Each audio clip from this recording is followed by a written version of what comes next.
who you are, what you do, and kind of how you got to. I'm a senior project manager. If I sell 2 roofs a month, that's over $10,000. You're making 120 grand a year. I do everything from initially knocking the door all the way to picking up that final check. When you were prospecting, what were some of the criteria? There's no middleman. There's no third or fourth guy in between those steps talking to my customer. Can you talk at all about the payment structure? Each company probably gives you anywhere between a 30 to 40% commission split. What were some of the things that kind of got you over that fear or angst of like, I'm about to ask this person for $40,000 basically? I'm asking for $16,000 and they're like, why does it cost so much? And you got to be able to know, just product knowledge. I know that door knocking is a bit of a grind. What's some advice that you got? Door knocking sucks.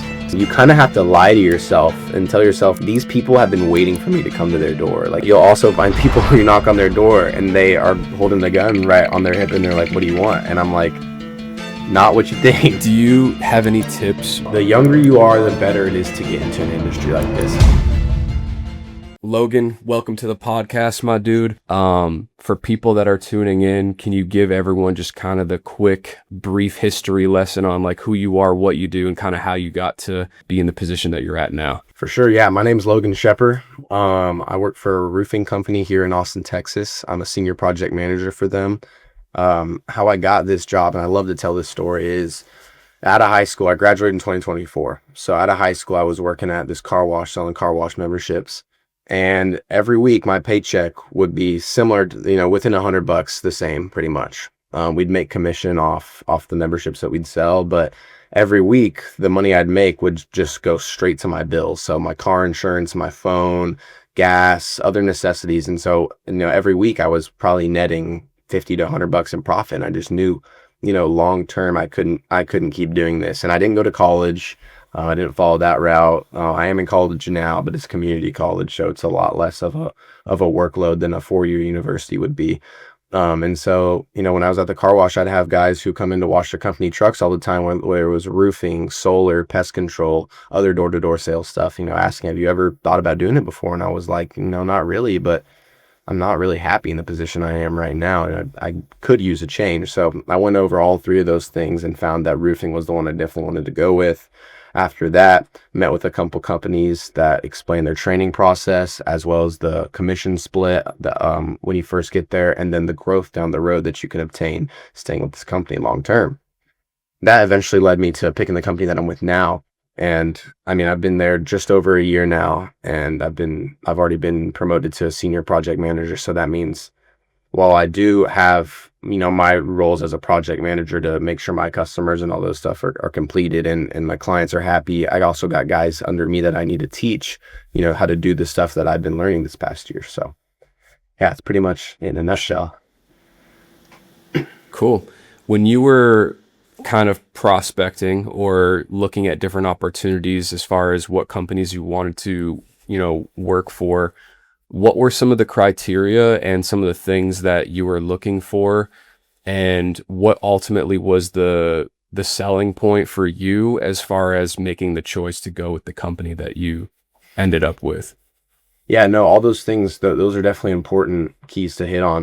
Like I said, the split is a big thing because, you want to know how much you're going to make in commission off each roof. One thing I didn't touch on was the role in the company. I mentioned to you a little bit about it, but I'm a senior project manager. Now I'm a senior project manager. Before, when I was a project manager, what that entailed was I handle the project from start to finish. There's no middleman. There's no third or fourth guy in between those steps, talking to my customer. And it makes it a lot more seamless for a customer and not so difficult in their mind, you know what I mean? Because filing a claim for homeowners is not an easy thing. They don't want to do it. No one wants to pay for a new roof. But if you have to get a new roof, you want it to be the easiest, most seamless way possible. And so, I do everything from not initially knocking the door all the way to picking up that final check, which is about a month to month and a half process if you're going through insurance. Another thing that was really important when picking this company was my boss. So I have 3 different bosses. 2 of them came from roofing and another one just came from banking. So she handles all the financial sides of things. But I'm a 1099 employee. So legally, they can't tell you when to clock in, when to clock out, but they're going to push you to want to be the best project manager that you can. And that's also something I like. They weren't going to be on my head constantly telling me, book a book, a book, you got to do all this stuff. But they also want to see me succeed, and they're going to give me that little push that I might need every once in a while, which I did. And so I'm glad that I did choose them. Right on. Can you talk at all about the split or like the payment structure? Like you don't have to disclose your personal income, but like just the No, for percentages and sure. like how the pay structure kind of works, you know? Yeah, so on average, each company probably gives you anywhere between a 30 to 40% commission split. So that means 30% goes to you and then 70% goes back to the company. And that commission split is over the total profit. So say insurance cuts a check for the homeowner for $30,000, right? We're going to take that 30 grand and say it takes us 23 grand to do the roof when it's all said and done. That includes materials, that includes labor, and that includes anything else that might come up, after we take off the roof. Because sometimes when you tear off a roof and you tear it all the way down to the wood decking, you'll see that the wood decking's rotted. So you got to repair the wood. You can't just leave it there. There are some companies that'll do that, but that's just poor workmanship right there. We don't do that. Anyway, like I was saying though, after everything's said and done, 23 grand, that 7 grand of profit is what your 30 to 30 70 split would come from. With my company, they started me straight off at a 50-50 split. So that 7 grand would be $3,500. You know what I mean? In my pocket. We've changed it a little bit now. Now it's cut back a little bit because we got a lot of guys on our team now. And if you do have a little bit more sales experience, obviously you're going to get a higher split coming in. But I was fresh, brand new. I mean, I had a little bit of sales experience, but selling a $20 to $40 car wash membership isn't the same as selling a $20,000 to $30,000 roof. So it's definitely a lot different. So yeah, I started off at a 50-50 split, which was a lot higher than the industry standard. And like I said, my main boss, he's an ex bodybuilder, just a super chill guy, wants to see everyone succeed. That's another thing that, especially with someone so young like me, which I've implemented to my guys under me, I'm not going to treat you like I'm your boss, that I have to tell you what to do all the time. If you need that little push like my boss gave me, I'm going to give it to you, obviously, but I'm not going to treat you like you're inferior to me. I mean, at the end of the day, we can all be equals and still, respect each other. So. Yeah, right on, man. As far as that mental shift of selling the 30 or $40 thing to like the 30 or $40,000 thing, I mean, at the end of the day, like sales is sales. So if you can sell the car wash, you can sell the roof, like the principles are the same at the end of the day. But yeah, there is a certain like, Yeah. oh shit, this person's about to sign me a big, like a, 5-figure check. And how much Oh was yeah. there like any like mental kind of angst or like the you could call it a limiting belief, I guess, but I've experienced similar stuff before where it's like you go from charging a certain amount to significantly higher, and it's like at the end of the day that thing is worth it. But the first couple times you do it, it's like, whoa, dude. Especially going from being like, more typical 9 to 5 kind of employee where like maybe you don't even get to see as much of like the back end and the size of the paychecks and like actually understanding like and seeing the business from that perspective too. So what were some of the things that kind of got you over that like I guess fear or angst of like I'm about to ask this person for $40,000 basically? No, yeah, for sure. I think that at first, being so fresh in the game, I didn't know anything about roofing. So I can't articulate, asking for that amount of money from somebody in a way that it's gonna not make me seem like I'm trying to scam them. You know what I mean? For the first couple of times, I had to have my boss with me to kind of, show me the ropes, coach me on how you ask for this without coming off too sketchy. And in the insurance game with insurance, we can't legally, so they passed something called Texas deductible law. So it's legal for contractors like myself to go and say, hey, you got paid $30,000 for your roof. I can do it for $20,000. You just saved 10 grand. We don't got to tell nobody. You know what I mean? That's illegal now because insurance companies were noticing, you're losing a lot of money giving someone 30 grand. One of your customers 30 grand, the contractor doing it for 20, and then the customer pocketing $10,000.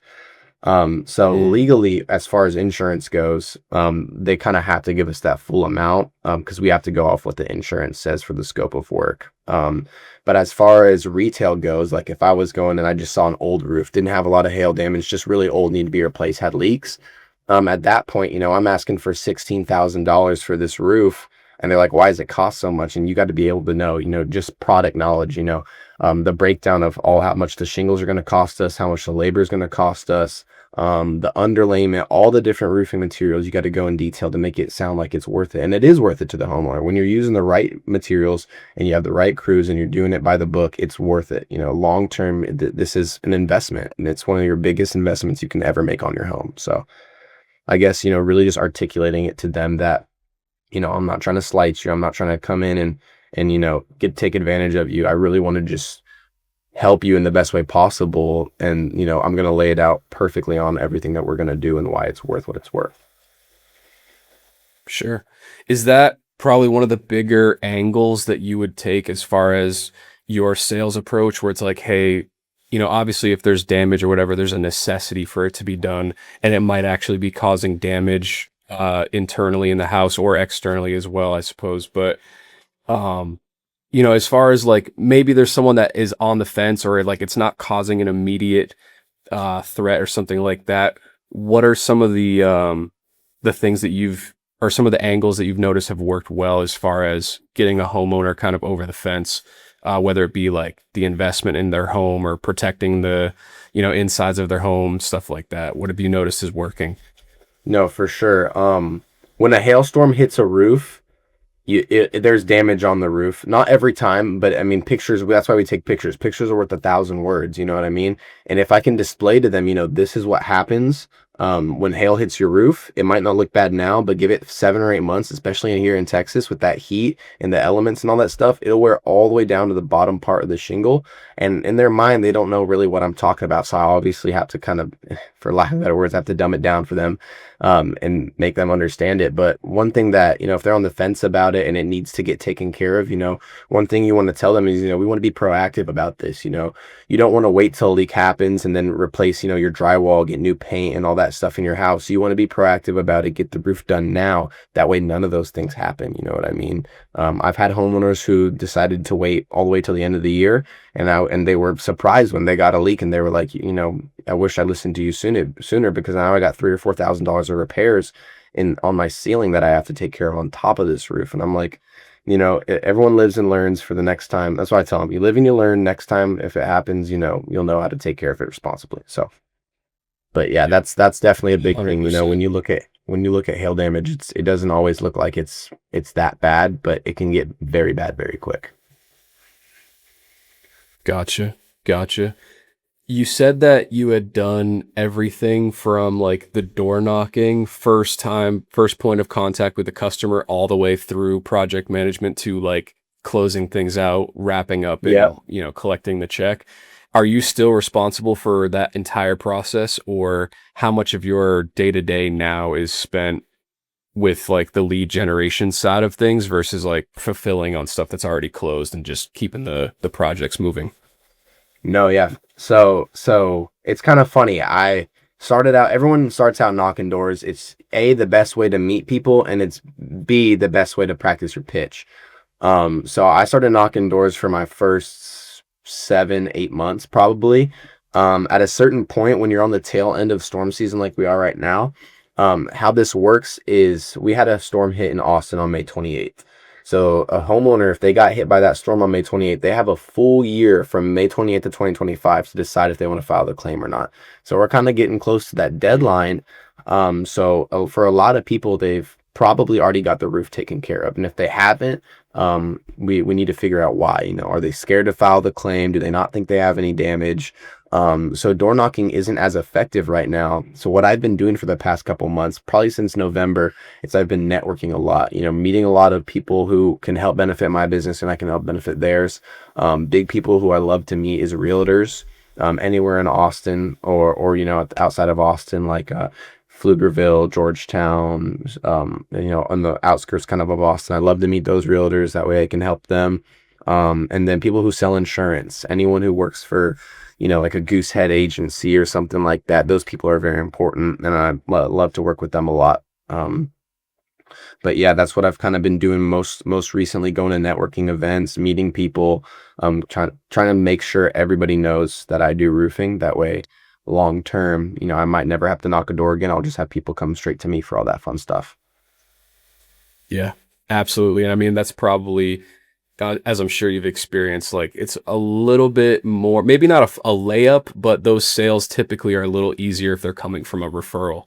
A Yeah, lot of times, the exactly. person that they're working with, especially if it's, a realtor or insurance, someone that they've already done business with, or potentially have spent, a couple months talking to, getting to know. A lot of times, if that's a person that they trust, obviously, and a lot of that trust is transferred to you as the referee, I guess you could say in this particular case.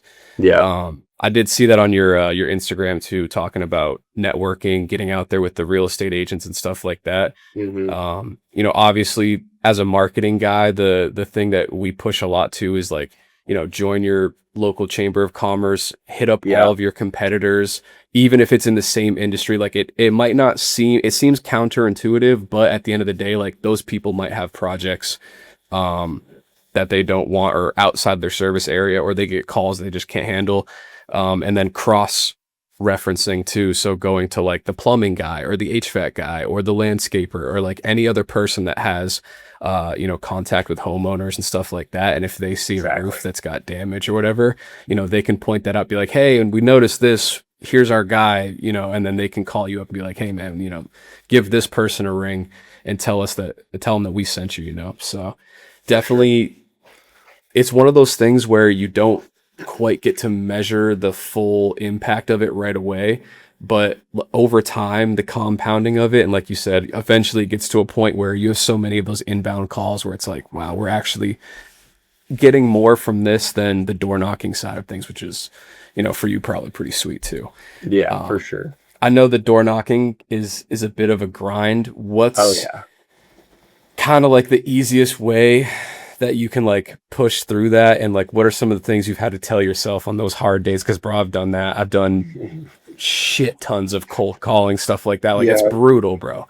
It can be brutal. So what are the things that like are going through your mind on those tough days? And especially like, if there's someone that's watching this, or maybe someone your age that's thinking about getting into it, knowing that like that's the first rung of the ladder most of the time. What's some advice that you got for someone that might be having some door knocking, Yeah. on the agenda for them in the near future? I'm gonna keep it plain and simple with this, man. Door knocking sucks. It absolutely does suck, especially when you're first starting out. It sucks because in the back of your mind, you're thinking to yourself, I'm going up to this person's door and I'm bothering them. Like I'm probably bothering them. They're probably busy. They probably don't want to talk to me.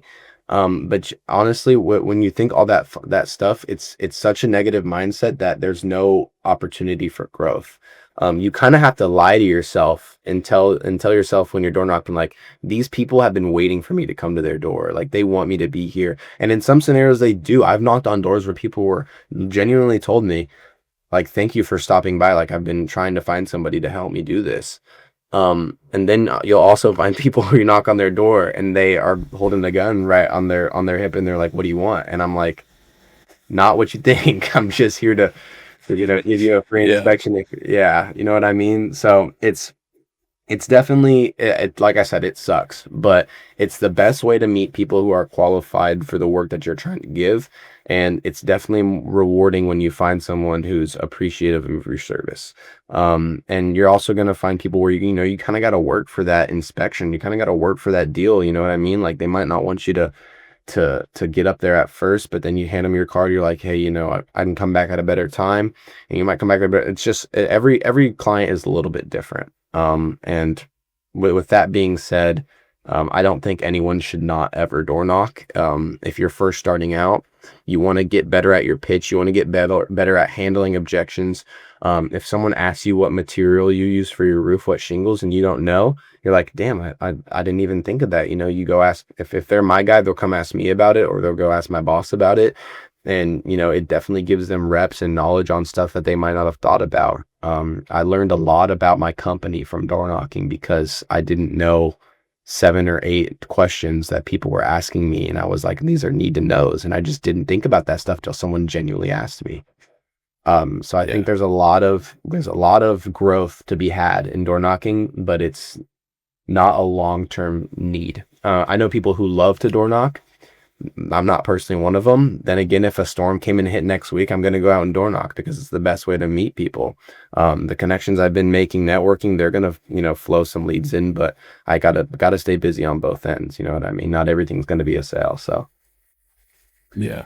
It's definitely one of those things where most businesses don't want to rely on a single channel as far as like their inbound leads. So door knocking is one of those more predictable systems where it's like, dude, if we know that if we have two or three guys out there knocking on doors all day, every day, like we're going to get work. We will close a certain percentage. It's just a numbers game at that point. yeah, So, it is an important kind of foundation as far as the lead generation side of things goes. And yeah, just to circle back a little bit with the need to knows and the questions. And I think most people, once they can kind of get over that hump of like dealing with the awkwardness, dealing with the rejection, and just like kind of getting to a point where you like stop giving a fuck, bro, and it becomes not so serious. Like once you've done it a couple thousand times, you're like, dude, it's just another human being. We're gonna have a conversation, and it's either gonna go the way that I want or it's not.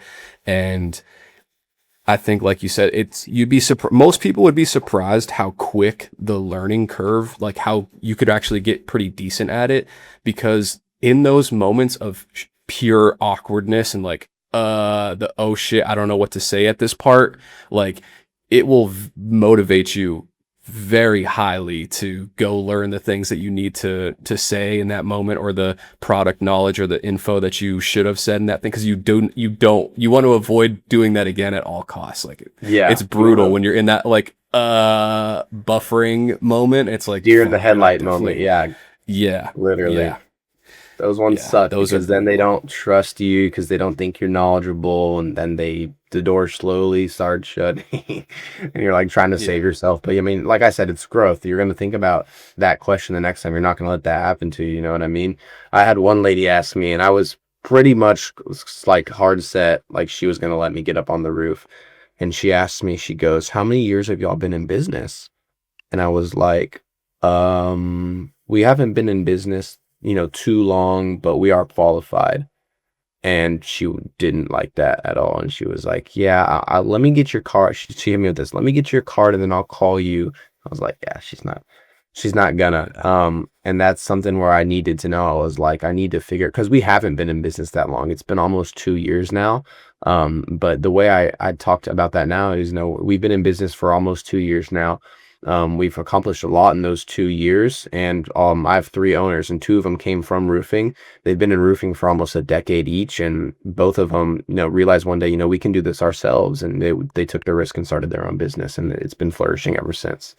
And so that sounds a whole hell of a lot better than yeah, like not very long, but we're qualified. Like no, yeah, no one's gonna trust you to say that.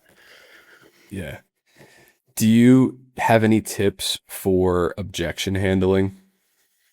Um, I kind of would, yeah. I mean, I kind of would relay that back to door knocking. I mean, you're gonna get a crap ton of objections from door knocking. You can practice door knocking yourself, like doing kind of skits with like your not your buddies, but like your coworkers and stuff. Like we have an office, and we'll go do that a little bit. But it's a lot easier to handle objections when somebody you know and who you're comfortable talking with, instead of talking to a random person who's actually interested in the service, and you have to be witty or quick on the spot. You know what I mean?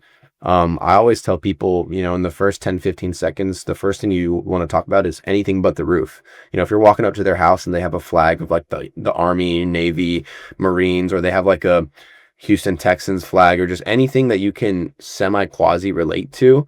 I'm a big sports guy, so any sports team I see, whether it's football, hockey, soccer, basketball, um, you know, 10, like whatever you have up there, I'm gonna at least know one fact probably about the team that I can relate to you and make you kind of let your guard down a little bit. So that's one thing that I always tell the guys is don't immediately go into your pitch, kind of try to be relatable and then just be honest with them. No one wants to hear, the robotic pitch. I kind of always started with, hey man, like don't want to take up too much of your time, obviously, but the reason why I'm here is XYZ.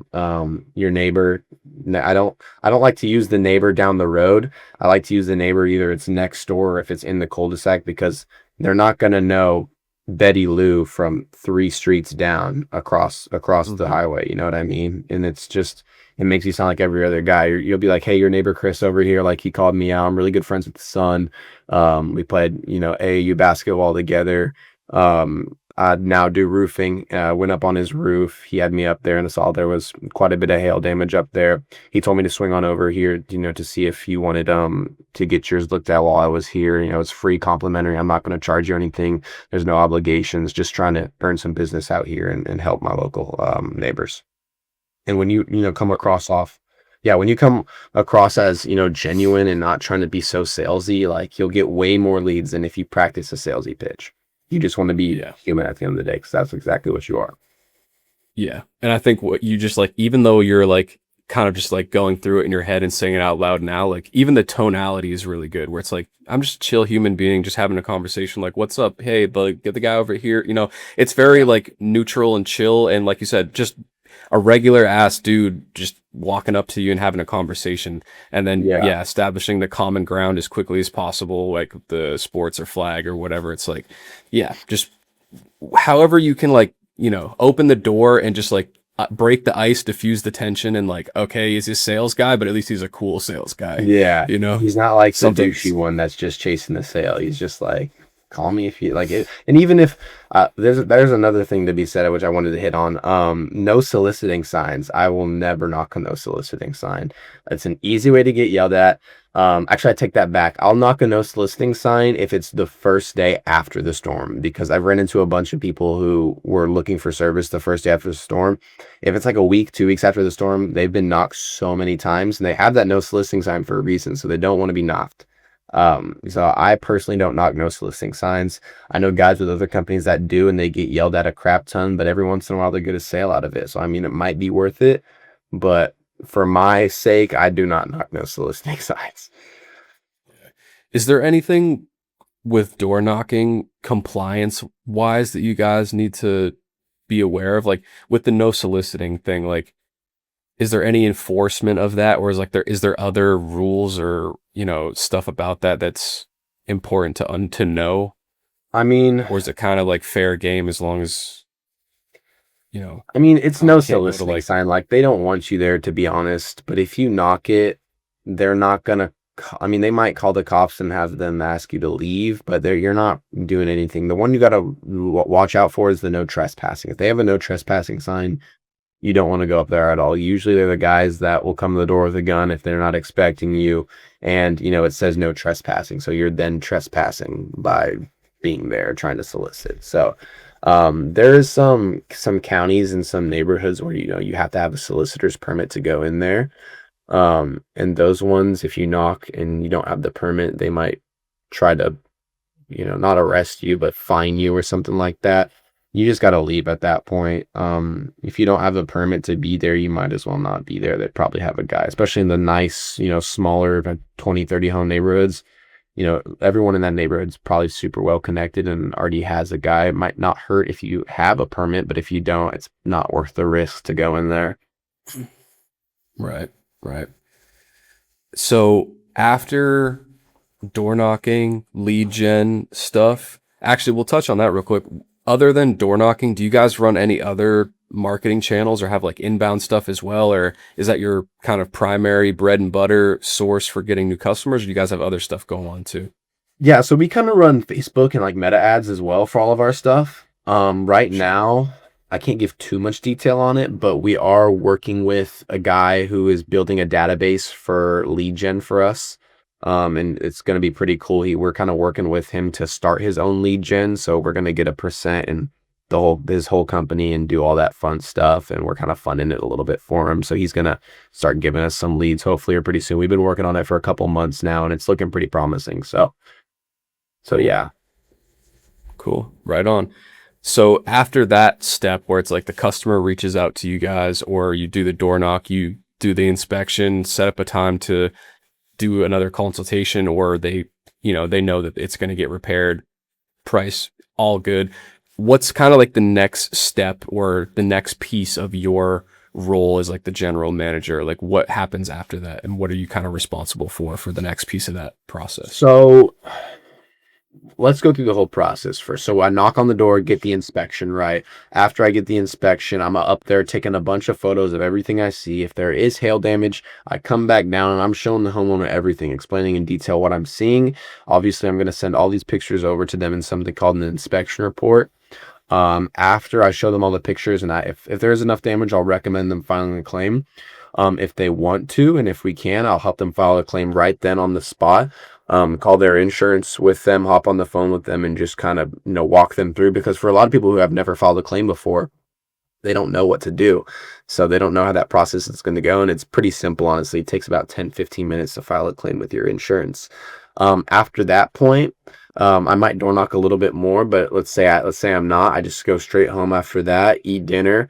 After dinner, I'm on my computer writing up this inspection report with all the photos. On each photo, if there's a necessity for it, then I'll put, a little caption or description on what they're looking at in the photo.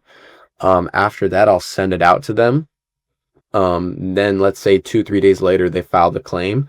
After they file the claim, a day later, their insurance adjuster is going to reach out to them and be like, hey, I'm going to be out there 3 days from now on Thursday.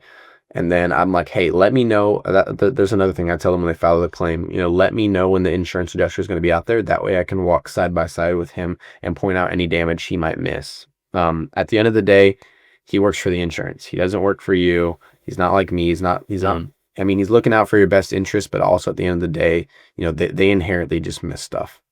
So I'm there walking side by side. I'm going to let him do his job. I'm not going to yell at him or nothing, but if I see, he overlooks the fence, I'm going to point out, if I see hail damage, if he doesn't say it's hail damage, we're going to have a civil conversation on why he doesn't think that's hail damage. And if we could possibly get that overturned, we can get it overturned. If not, then, we'll live to fight another day. After that, let's say they approve the whole roof. Then they're going to send the homeowner money. They'll send him 50% to 60% upfront. They'll withhold the 40% to 30% or 50 to 40%, and that's what's called depreciation. And the reason they do that is because, like I said earlier, previously before 2019, which is called the Texas deductible law, they would send the homeowner all the money, and the homeowner would just go do God knows what with it, go buy a new car, go on a vacation. They wouldn't actually replace the roof. And so then insurance companies are like, hey, did you get the roof replaced? And they're like, no, not yet. I'm still waiting. Knowing damn well that they're not going to get it replaced. So they withhold something called depreciation. The way you get that back is after we do the roof with the money that insurance gave us. Let's say it was 30 grand that they were going to give us in total, but they only gave us 15. So we do the roof for 15 grand. After that, I take all the pictures I take of the install day, which is, them tearing it all the way down to the deck, and get a picture of that. Get a picture of all the materials, get a picture of the new roof, basically 20-30 more pictures. And I submit the best 5 or 6 to insurance. And I go, hey, we've completed the roof. This is everything that we completed, in our estimate. We would like to receive the depreciation. After that, it's probably going to take another week to 2 weeks before the insurance releases the depreciation back to the homeowner. Then I go talk to the homeowner, get that final check from them, close out the deal, and everything's done. I might have missed a little part in there where, I go to and they get paid their money from insurance, up front. We sit down and have a conversation about what options they want to do. Whether they want to upgrade to a nicer shingle, whether they want to, paint the fascia, whether they want to do the gutters, and there's a bunch of different options they can do. We go over color, all that fun stuff. But that whole process honestly takes about a month to a month and a half. So what I tell all my new guys coming on, I'm like, dude, you're starting off, it's for the first 2 months, it's going to suck. You have to grind, because how it works is if you're starting right now in April, and you get 3 leads in April, don't expect to get paid on them till May. You know what I mean? So for this whole month of April, you're not going to get paid. But the ones that you do get in April, you're going to get paid on in May. The ones you get paid on in May, they're going to get paid on in June.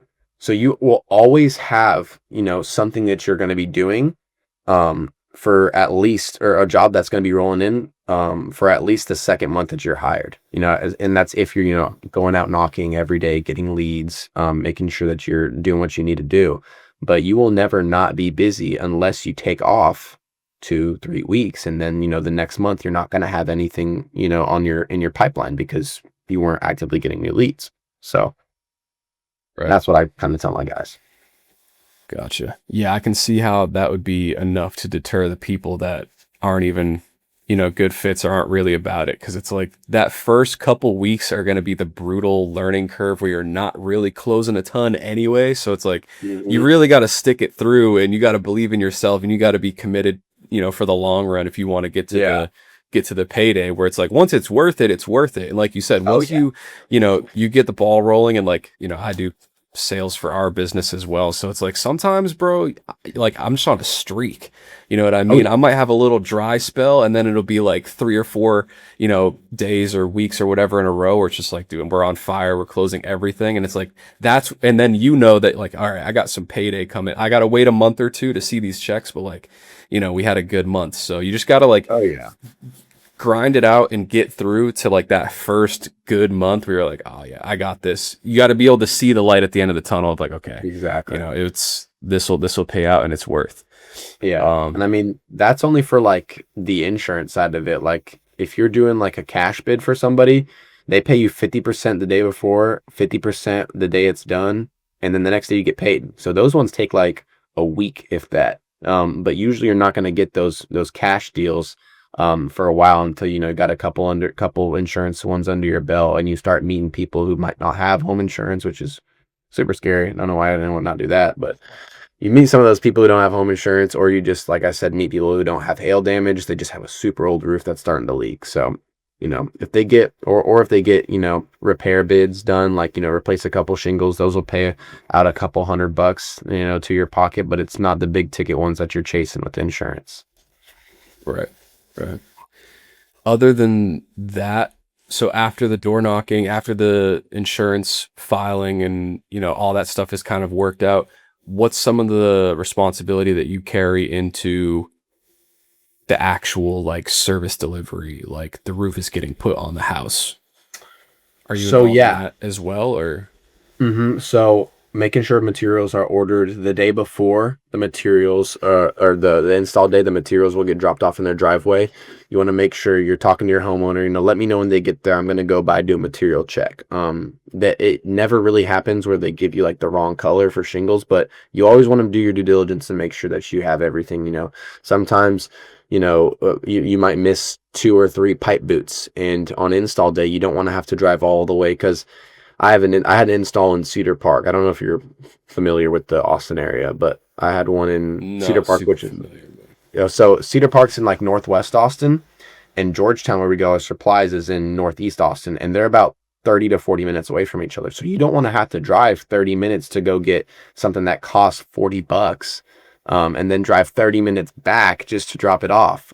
That's why you go the day before. Make sure you have everything. If you don't, then you can order the materials to arrive that day, or you can just go run to ABC, which is where we get all our materials from in Georgetown, and get it all taken care of the day before. On install day is probably the day that you're going to wake up the earliest. I wake up at about 6 a.m. on install day, get there about 6:30 to 7 o'clock in the morning, because our guys get there at about 6 and already are on the roof getting started. So you're there the entire install day. If they ever need anything material wise, you'll go get the materials for them. You also make sure that if they have any underlayment issues, you take care of that.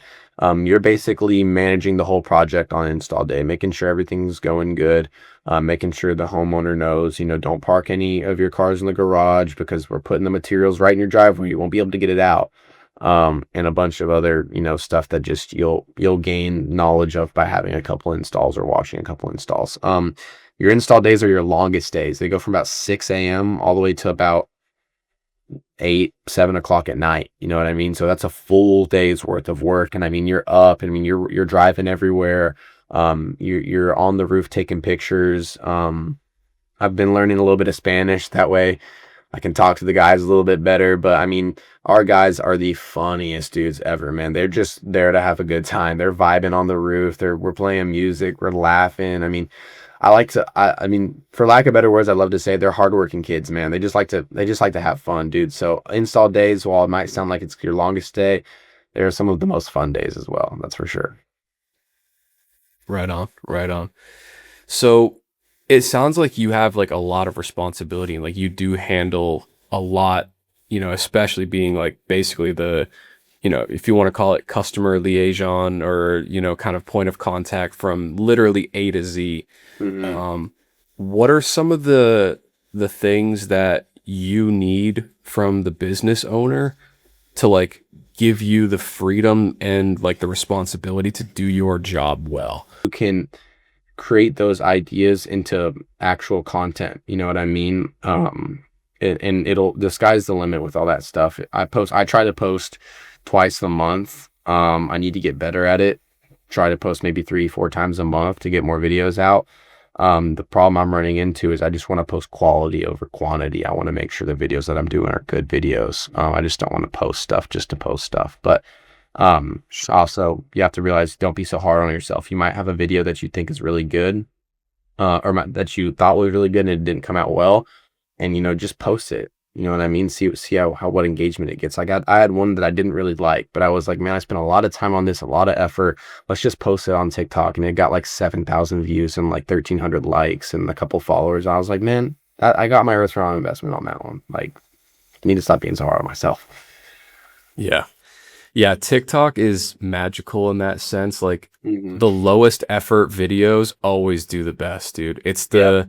the like I've got videos on there where it's like I was just in my car and it's like rainy and dark and the video is like pixely and grainy, like the worst possible setting that you could record a video in. Like the lighting sucks. It's raining on the windshield of the things. You can hear it in the background. My voice is kind of like, you can hear it, but it's got like all sorts of background noise and shit going on. It's like that's the one that pops off and gets a shit ton of views and like got a Yeah. bunch of leads and stuff from it too. It's like, of course it was that one, Uh-huh. The versus 30, like, 45 second clip that you just did on a random Tuesday. Those are the ones you can actually do on TikTok. On Instagram, yeah, not so much. But on TikTok, like I remember I put out one. I just bought a jet ski, so I was like, shout out to the four roofs I sold last month. Did a little montage of the jet ski. Has like 2,800 views. I'm like, dude, it took me literally 2 minutes to do that. hell yeah. Yeah. But It'd yeah, be like that, dude. no, for sure. Cool, man. Yeah. Any final thoughts? Anything to round it off? I think we touched on a lot of stuff, but is there anything we missed? No, I think we've kind of touched on everything that I like to talk about at least. I'm trying to think. What I'm trying to push out right now is that I do business all across Texas. So obviously I live here in Austin, but I do business in Houston, Dallas, San Antonio, anywhere that there's a roof that needs to be taken care of. Your boy can do it. I'm not tied down to wife and kids like I mentioned earlier, so I got the freedom to drive and stuff like that. So anywhere that there's business, I like to go. I'm trying to make a name for myself, hopefully across Texas one day. So that'd be pretty cool. Right on. In that case, dude, let people know where they can find you at. I'll make sure that we get the links for all that. We'll put them in the description For down sure. below. Yeah, so I'm on all platforms, TikTok, Instagram, Facebook, and it's going to be that roofer kid, that.roofer.kid, all lowercases. Go make sure to shoot me a follow if you can. Support the business. That'd be appreciated. Trying to make it big, so hopefully we get there one day, right? Yes, sir. All right, we'll have all that stuff pinned down below. Logan, appreciate it, man. It was a pleasure. Thanks for Yes, coming sir. on. Thank you And for having keep me. grinding, keep doing your This was thing, a lot man. of fun. Of course, Awesome. man. Of course. Thank you. Anytime. All right. Peace, guys. Peace.